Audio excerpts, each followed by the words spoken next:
दोस्तों इमेजिन कीजिए कि आपके पास इतना पैसा है कि आप हर रोज एक नई मर्सिडीज खरीद सकते हैं और ऐसा आप अगले 400 साल तक कर सकते हैं। 2008 में अनिल अंबानी इसी पोजीशन पर थे। वो दुनिया के 6वें सबसे अमीर इंसान थे जिनके पास 1.8 लाख करोड़ की संपत्ति थी।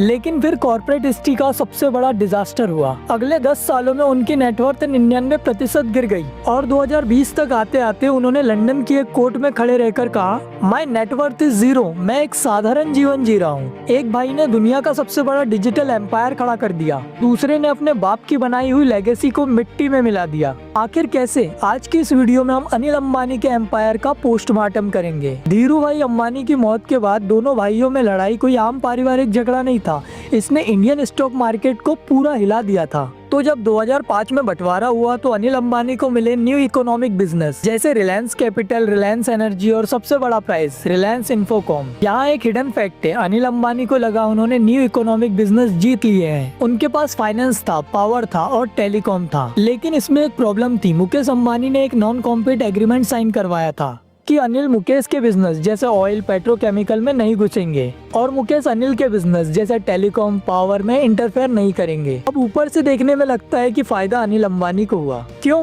क्योंकि उन्हें लगा कि चलो अगले 10 साल तक मुकेश मेरा कंपटीशन नहीं बन सकता, अब मैं अकेला टेलीकॉम मार्केट का राजा हूँ। लेकिन असलियत में ये मुकेश अंबानी का एक मास्टर स्ट्रोक था। इस एग्रीमेंट ने अनिल को एक फॉल्स सेंस ऑफ सिक्योरिटी यानी एक झूठी सुरक्षा दे दी। अनिल ने सोचा कंपटीशन खत्म हो गया है, इसीलिए उन्होंने इनोवेशन बंद कर दिया और टेक्नोलॉजी पर ध्यान देना छोड़ दिया।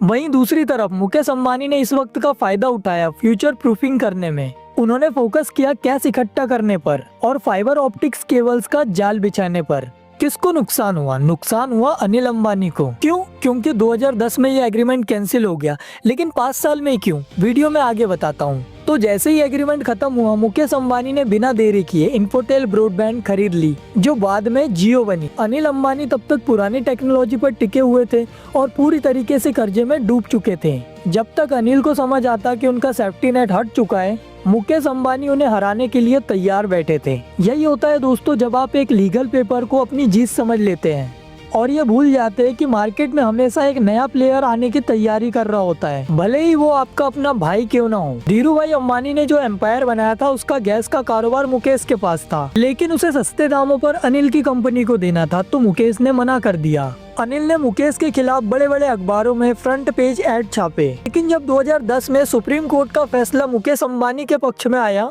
उसके तुरंत बाद दोनों भाइयों ने एक पीस डील करी। मई 2010 उन्होंने पुराने 10 साल के एग्रीमेंट को कैंसिल कर दिया। इसका मतलब ये हुआ कि एग्रीमेंट मुश्किल से 4-5 साल ही चला। इस एग्रीमेंट के खत्म होते ही मुकेश अंबानी ने वो किया जिसका अनिल अंबानी को डर था, जियो की शुरुआत। अनिल अंबानी के हाथ से टेलीकॉम की मोनोपोली चले गई और यहीं से उनके डाउनफॉल की शुरुआत हुई। लेकिन दोस्तों कोर्ट में हारना तो सिर्फ एक शुरुआत थी। अनिल अंबानी की असली तबाही एक ऐसी टेक्नोलॉजी ने की जिसे उन्होंने अपना ब्रह्मास्त्र समझा था, पर उन्हें क्या पता था कि वही उनके बिजनेस की मौत का फरमान बनेगी।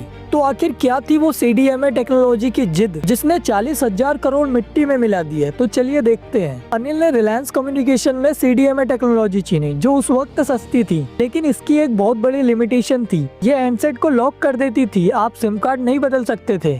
दूसरी तरफ एयरटेल और वोडाफोन GSM पर थे जहां यूजर किसी भी फोन में सिम डाल सकते थे। 3G और डाटा का जमाना आया तो CDMA एक डेड एंड बन गई। अनिल ने अपनी जिद में इस पुरानी टेक्नोलॉजी पर 40,000 करोड़ इन्वेस्ट कर दिए। ये उनका सबसे बड़ा फटल मिस्टेक था, batting on the past instead of the future. धंधे में गलत टेक्नोलॉजी चुनना एक अलग बात है, लेकिन जब वही बिजनेस पॉलिटिकल कंट्रोवर्सी और इंटरनेशनल हेडलाइन का हिस्सा बन जाए तो बैंक भी अपने दरवाजे बंद कर लेते हैं। अनिल अंबानी अब सिर्फ कर्जे से नहीं लड़ रहे थे, वो लड़ रहे थे अपनी इमेज से। तो सुनो, अनिल अंबानी का नाम हेडलाइन में तब आया जब राफेल डील हुई। इंडिया ने फ्रांस की एक कंपनी डिसॉल्ट एविएशन से 36 राफेल जेट खरीदे थे। उस डील की एक शर्त थी कि डिसॉल्ट को टोटल पैसों का कुछ हिस्सा इंडिया में इन्वेस्ट करना पड़ेगा। इस काम के लिए डिसॉल्ट ने अनिल अंबानी को अपना पार्टनर चुना। तो सवाल ये उठा कि HAL हिंदुस्तान एरोनॉटिक्स लिमिटेड एक सरकारी कंपनी को छोड़कर ऐसी कंपनी को चुना गया जिसे डिफेंस का कोई एक्सपीरियंस नहीं है और जो कर्जे में डूबी हुई थी। हालांकि कोर्ट ने इसमें कोई गड़बड़ नहीं पाई गई,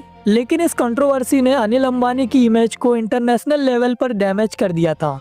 बैंक ने उन्हें नया लोन देना बंद कर दिया और बिजनेस ठप पड़ने लगे। अनिल अंबानी एक ऐसे जहाज पर सवार थे जो डूब रहा था और इसी बीच समुंदर में एक ऐसी लहर आई जिसने सब कुछ खत्म कर दिया। ये लहर कोई और नहीं, उनके अपने भाई की डिजिटल क्रांति थी। जब अनिल अंबानी कर्जे के बोझ तले दब रहे थे तब 2016 में जियो लॉन्च हुआ। मुकेश ने वो सब फ्री कर दिया जिसके लिए अनिल पैसे चार्ज कर रहे थे। अनिल अंबानी के आरकॉम तब तक 45,000 करोड़ के कर्जे में थी। उनके पास ना 4G स्पेक्ट्रम था ना पैसा। 2019 में हालत ये हो गई कि अनिल जेल जाने वाले थे। उन्होंने एक वेंडर के 450 करोड़ नहीं चुकाए थे। तब यहाँ एक अजीब ट्विस्ट आया। जिस भाई से वो सालों तक लड़े उसी मुकेश अंबानी ने लास्ट मिनट पर पैसा देकर अपने छोटे भाई को जेल जाने से बचाया। अनिल अंबानी की कहानी हमें सिखाती है कि बिजनेस सिर्फ अंबानी सरनेम से नहीं बल्कि सही वक्त पर सही टेक्नोलॉजी चुनने से चलता है। एक भाई ने डाटा को नया तेल बनाया और दूसरे ने हाथ में आया सोना भी मिट्टी कर दिया।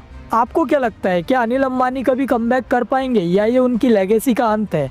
कमेंट करके जरूर बताएं और ऐसे ही बिजनेस केस स्टडी देखने के लिए चैनल को सब्सक्राइब करिए। तो धन्यवाद, मिलते हैं अगली वीडियो में।